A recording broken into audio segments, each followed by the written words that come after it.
중개완성 시 거래계약서 작성 의무에 관련된 핵심 이론들 정리해 보셨고요. 관련된 단원별 기출문제 228페이지 보겠습니다.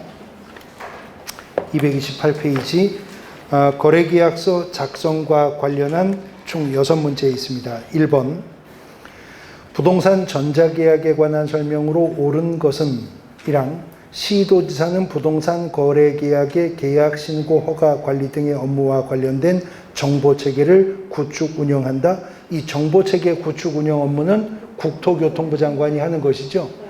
부동산 거래, 신고 등에 관한 법령상 시장군수구청장인 신고관청이 부동산 거래 신고를 접수받으면 적정성을 검증하기 위해서 무엇을 확인해 봐야죠? 부동산 거래가격 검증체계라고 하는 거 있었잖아요. 그것도 국토교통부 장관이 구축 운영하는 것이고 부동산 정보체계도 국토교통부 장관이 구축 운영하는 것이죠. 그런데 부동산 거래가격 검증체계 구축 운영은 국토교통부 장관이 행하는 것이지만 그 업무를 위탁할 수 있다고 그랬습니다. 어디에? 한국부동산원. 전에는 한국감정원이었었는데 한국부동산원으로 얼마 전 개정되었죠. 2항 부동산 거래계약 신고를 하는 경우에 전자인증의 방법으로 신분을 증명할 수 없어요? 전자인증의 방법으로 신분 증명을 하기 때문에 비대면 계약이 가능해지는 거죠. 3항 정보처리 시스템을 이용하여 주택임대차 계약을 체결하였더라도 해당 주택의 임차인은 정보처리 시스템을 통하여 전자계약증서에 확정일자 부여를 신청할 수 없다. 타임스탬프가 부여되기 때문에 굳이 주택임대차 계약서 가지고 법원 등기소 공증사무소 주민센터 안 가도 상가건물 임대차 계약서 가지고 관할 세무관서 가지 않아도 우선 변제권 확보할 수가 있다고 했었습니다. 4항 개업공인중개사가 부동산 거래계약 시스템을 통하여 부동산 거래계약을 체결한 경우 부동산 거래계약이 체결된 때 부동산 거래계약 신고서를 제출한 것으로 본다. 사항이 정답이죠. 그래서요. 토지 건물 매매가 이루어졌는데 부동산 거래 신고를 별도로 안 해도 되는 유일한 경우가 전자계약 시스템을 통해 전자계약으로 계약이 체결되었을 경우입니다. 부동산 거래계약은요. 전자계약으로 체결할 수 있죠. 해제도 전자계약으로 할 수 있어요. 해제도 전자계약으로 하면 별도로 해제 등이 확정된 날로부터 30일 이내 해제 신고할 의무를 이행하지 않아도 되는 겁니다. 사항이 옳은 지문 정답이고요. 5항 거래계약서 작성 시 확인 설명 사항이 전자문서 및 전자거래기본법에 따른 공인전자문서센터에 보관된 경우라도 개업공인중개사는 확인 설명 사항을 서면으로 작성하여 보존해야 된다. 공인중개사법상 거래계약서와 중개대상물 확인설명서는 각각 5년, 3년 보존하는 것이 원칙이지만 둘의 공통점은 둘 다 공인전자문서센터에 보관된 경우에는 보관하지 않아도 된다는 예외가 있었던 거죠. 사항이 정답이 되겠습니다. 2번 문제 공인중개사 법령상 개업공인중개사의 거래계약서 작성 등에 관한 설명으로 틀린 것을 물었는데요. 2항을 보시면 공인중개사법 시행규칙에 개업공인중개사가 작성하는 거래계약서에 표준이 되는 서식이 정해져 있어요. 시행령이 국토교통부 장관에게 정해서 사용을 권장할 수 있다고는 했지만 권장되는 서식조차도 정해져 있는 게 없었죠. 단지 필수적 기재사항만 모두 몇 가지? 9가지가 정해져 있을 뿐이었었습니다. 2항이 정답 되겠네요. 페이지 넘어가 3번. 공인중개사 법령상 공인중개사인 개업공인중개사의 거래계약서 작성 등에 관한 설명으로 틀린 것을 물었는데요. 1항 거래계약서는 국토교통부 장관이 정한 표준서식을 사용해야 한다. 표준서식이 있기는 합니까? 있지도 않습니다. 아직 표준서식이 정해져 있지도 않은 거죠. 1항이 틀린 지문 정답이 되겠습니다. 4번 문제. 개업공인 중개사가 중개 의뢰인에게 임대차 존속 기간 등과 관련하여 설명한 내용으로 틀린 것을 물었는데요. 틀린 것을 물었는데 5항. 민법상 존속 기간에 약정이 없는 토지 임대차에서 임차인이 계약 해지에 통고를 하면 임대인이 해지 통고를 받은 날로부터 6월이 경과하여 해지 효력이 발생하나요? 6월이 아니라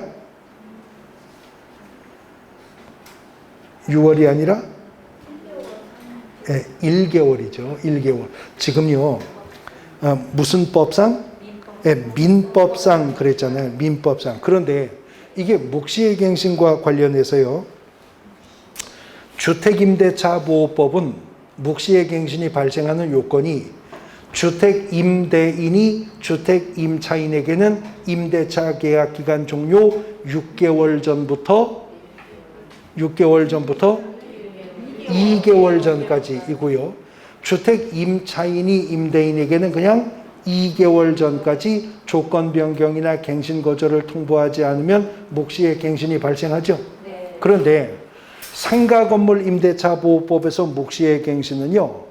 상가 임대인이 상가 임차인에게는 임대차 계약 기간 종료 6개월 전부터 1개월 전까지이고요.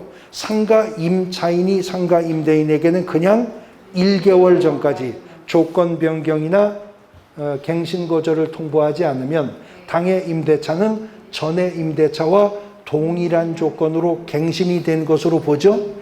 단 차이가 있다면 갱신된 임대차 기간 주임법은 2년이고 상임법은 1년입니다. 근데 주임법과 상임법의 공통점은요. 이렇게 묵시의 갱신이 발생했다면 주택 임차인이나 상가 임차인은 언제든 임대인에게 계약 해지를 통고할 수 있죠. 그 통고를 임대인이 받은 날로부터 얼마? 3개월이 경과하면 효력 발생한다는 거예요. 주임법도 상임법도 임차인이 해지를 통고하면 3개월이 지나면 효력 발생해요. 근데 지금 4번 25회 기출문제 5항 문제를 보면 민법을 말하고 있어요. 민법상 존속기간 약정이 없는 토지 임대차에서 임차인이 계약 해지에 통고를 하면 임대인이 해지 통고를 받은 날로부터 얼마? 1개월이 경과하면 효력이 발생합니다. 그러면 다시 주임법 상임법은 얼마? 3개월이 경과하면 효력 발생하는데 민법은 1개월이 경과하면 효력 발생한다는 거죠. 그러면 그 효력 발생의 문제에 국한한다면 주택임대차보호법과 상가건물 임대차보호법이 민법상 임차인보다도 불리한 거예요? 자, 민법상 임차인은요, 임대인에게 해지 통고하면 한 달이면 효력 발생한대잖아요. 한 달이면. 근데 주택임차인과 상가임차인은 임대인에게 계약 해지를 통고해도 3개월이 경과해 효력 발생한다면 민법보다도 2달을 더 기다려야 되죠. 그럼 주임법이 상임법이 민법의 임차인보다도 불리하게 규정했네요. 불리하게 규정했습니다. 예. 근데 주택임대차보호법과 상가건물 임대차보호법은 민법보다도 더 임차인을 보호하기 위해서 만든 법이죠. 임차인을 보호하기 위한 편면적 강행 규정이잖아요. 그런데도 묵시의 갱신 규정은 민법보다도 불리하지만 어쩔 수 없다는 겁니다. 왜냐하면 주거용 건물 임대차나 상가 건물 임대차나 건물 임대차는요.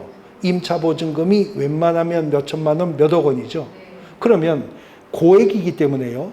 주택 임대인이나 상가 임대인, 그러니까 주택 소유자나 상가 건물주가 반환할 보증금을 손에 쥐고 늘 대기하고 있는 건물주 없어요. 그러면 임차인이 묵시의 갱신이 발생한 상태에서 느닷없이 계약 해지 통고가 들어오면 반환할 보증금을 어디서 마련해요? 새로운 임차인을 찾아야 됩니다. 그리고 거기서 임대차 계약이 체결되면 거기서 보증금 받아야 돌려줄 거잖아요. 그래서 고액이 회전되는 시간이 필요하기 때문에 오히려 이것만큼은 민법보다도 더 불리하지만 3개월이 경과하면 효력 발생한다고 주임법, 상임법이 규정하고 있는 거예요. 5항이 정답입니다. 5번 문제. 개업공인중개사 갑이 A와 B가 공유하고 있는 공유랍니다. 공유라고 하는 것은 수인이 어느 하나의 물건을 지분의 형태로 소유하고 있는 게 공유죠. 예, 공유하고 있는 X 토지에 대해서 A의 지분을 매수하려는 의뢰를 받아 매매를 중개하고 있다고 합니다.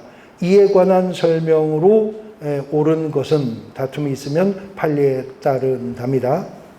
1항 갑과 을은 민법상의 위임계약 관계에 있지 않으므로 갑을에 대해서 선관주의 의무 부담하지 않나요?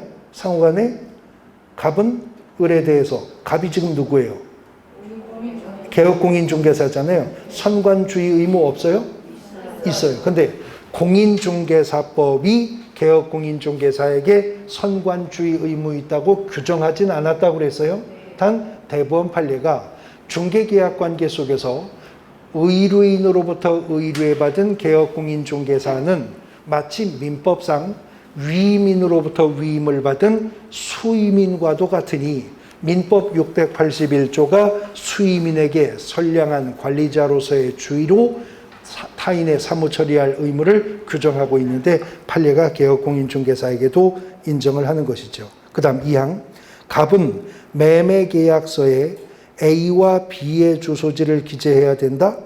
공유해서 지분 처분은 지분권자가 임의 처분할 수 있는 거죠.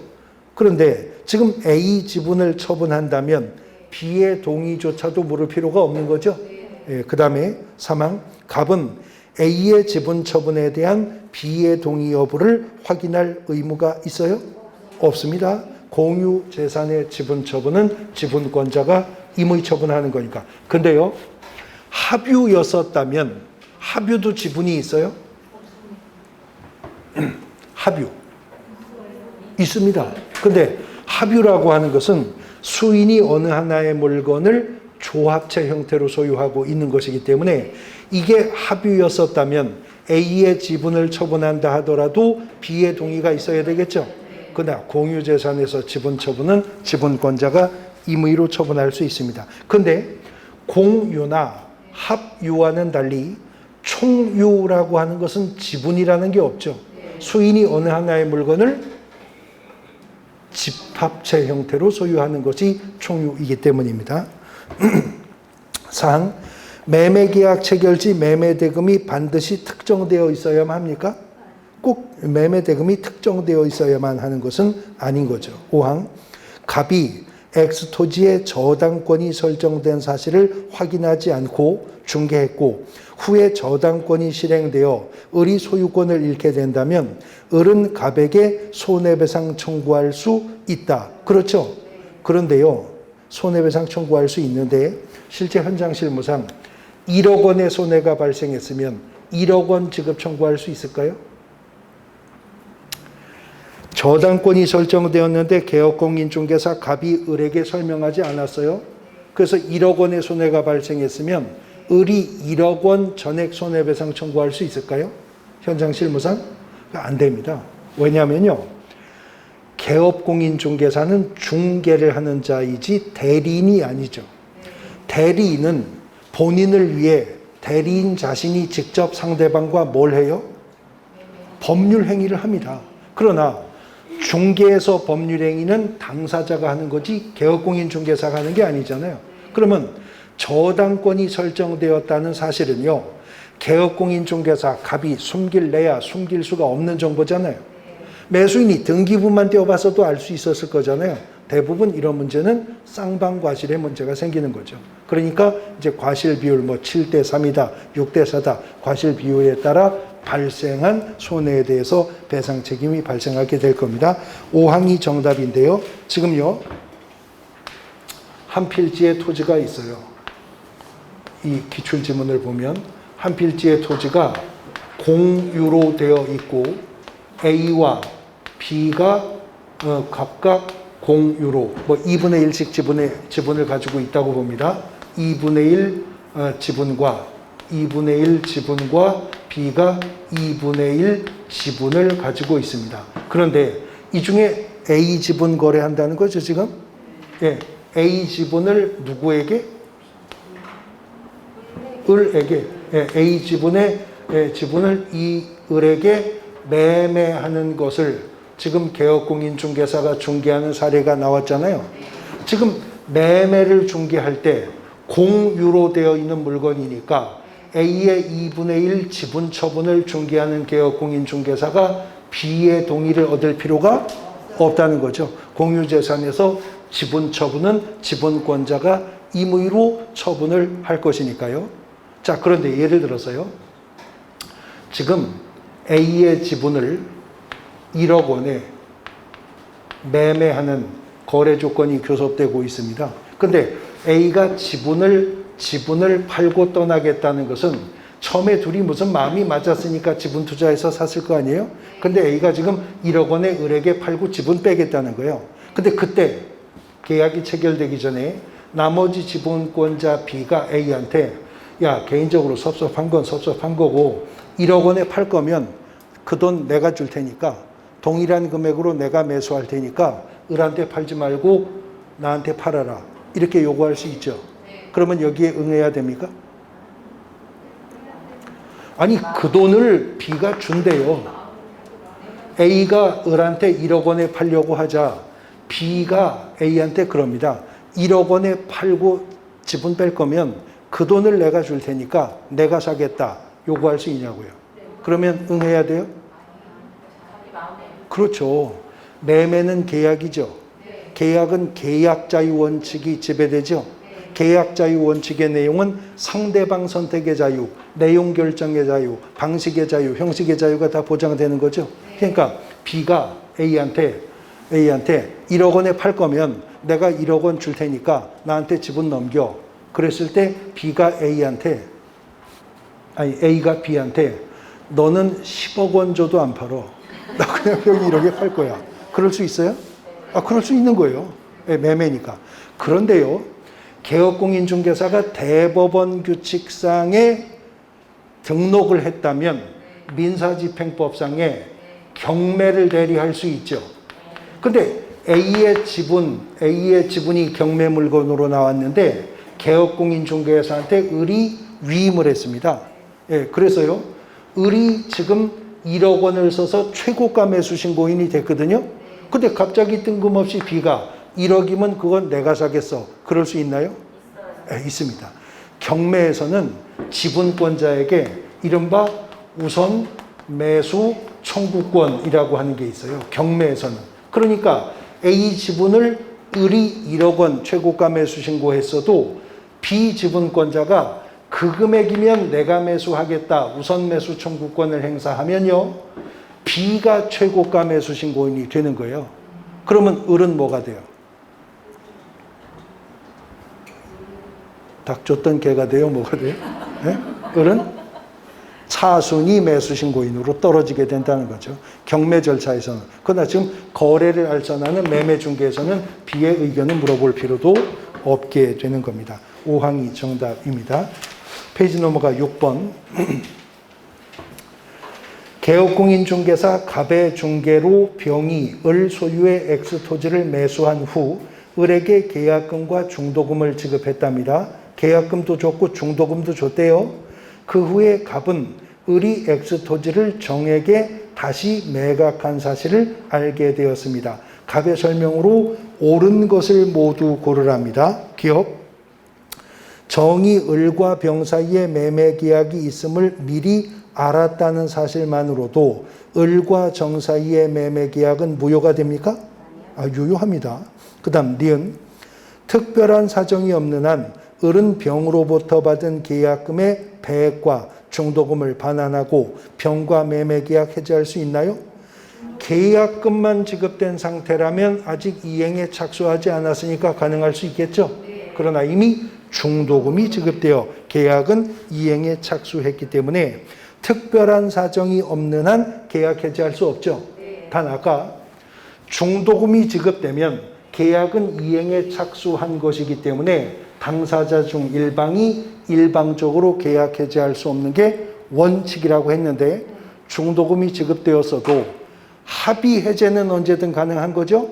또 합의가 없었다 하더라도 약정 해제 사유나 법정 해제 사유가 발생하면 가능할 수도 있기 때문에 특별한 사정이 없는 한이라고 한 것이고요. 그 다음 계약 해제할 수 있다 그랬으니까 니은도 틀린 거고요. 디귿 특별한 사정이 없는 한 병과 정 중에 소유권 이전 등기를 먼저 하는 자가 X토지의 소유자가 된다. 그렇죠? 법률 행위로 인한 물권의 변동은 등기를 하여야 효력이 발생하게 되는 것이니까요. 디귿 하나가 옳습니다. 사망이 정답이 됩니다. 자, 이제 개별적 중개실무 문제 남았는데 아까 소개했듯이 개별적 중개실무 편에서는 지웠구나. 주택임대차보호법과 상가건물임대차보호법 고정적으로 출제가 되고요. 민사집행법상의 경매 절차와 공인중개사의 매수신청 대리인 등록에 관한 대법원 규칙 고정적으로 나옵니다. 그래서 여기 고정적으로 문제가 출제가 되고 이제 들쭉날쭉하는 게 부동산 실명법이나 부동산 등기 특별조치법이나 뭐 이런 부분들이라고 했죠. 근데 문제는 부동산 실명법은요 민사특별법에 속하잖아요. 그러니까 한 회 시험에서 어디서 나오냐가 문제지 실무에서 안 나오면 또 1차 민사특별법에서도 나와요. 또 그리고 부동산 등기 특별조치법은 공시법 시간에도 공부하시죠? 네, 그래서 공시법 시험 문제로도 등장할 수 있는 거니까 꼭 우리 과목에서 안 나올 수 있다는 것이지 시험 전체에서는 문제가 출제되는 부분이어서 정리를 하셔야 되는데 주임법과 상임법은 무조건 나옵니다. 무조건. 통상적으로 주임법 한 문제, 상임법 한 문제가 중개실무에서 출제되는데 어떤 해는요. 주임법 두 문제, 상임법 한 문제 아니면 주임법 한 문제, 상임법 한 문제에다가 경매 권리 분석과 결부된 임차인 보호제도 문제 한 문제 이렇게 해서 서너 문제 나올 수도 있는 부분이거든요. 그런데 1차 민법 및 민사특별법에서도 주임법, 상임법 문제가 최소한 두세 문제 이상 나오잖아요. 안 그런가? 모의고사 보시면 1차 민법에서도 주임법, 상임법이 두세 문제 나와요. 그러니까 이게 분산 출제되니까 느낌을 덜 받으시는 거지 매 공인중개사 시험 회차마다 주택임대차보호법, 상가건물임대차보호법 문제가 민법에서 두세 문제, 중개실무에서 두 문제나 세 문제, 대여섯 문제 정도 출제가 되거든요. 매 회마다. 이 정도 출제 비중이면 지적법 전체 출제 분량이네요. 지적법 그 정도 문제밖에 안 나오잖아요. 등기법이 좀 더 나오고. 그러니까 임차인 보호제도는 유의해서 살펴두셔야 되는데 오히려 기출되는 문제 이렇게 확인을 해보시면 단순한 민사특별법의 1차 문제보다 2차 실무 문제가 실무니까 구체적인 사례로 더 난이도 있는 문제가 또 출제되기도 합니다. 다음 주에는 개별적 중개실무 내용 정리하고 관련된 기출문제 보면서 단원별 기출문제 과정은 다음 주 마무리하도록 할 겁니다. 오늘 수업은 여기까지 하겠습니다. 수고하셨습니다.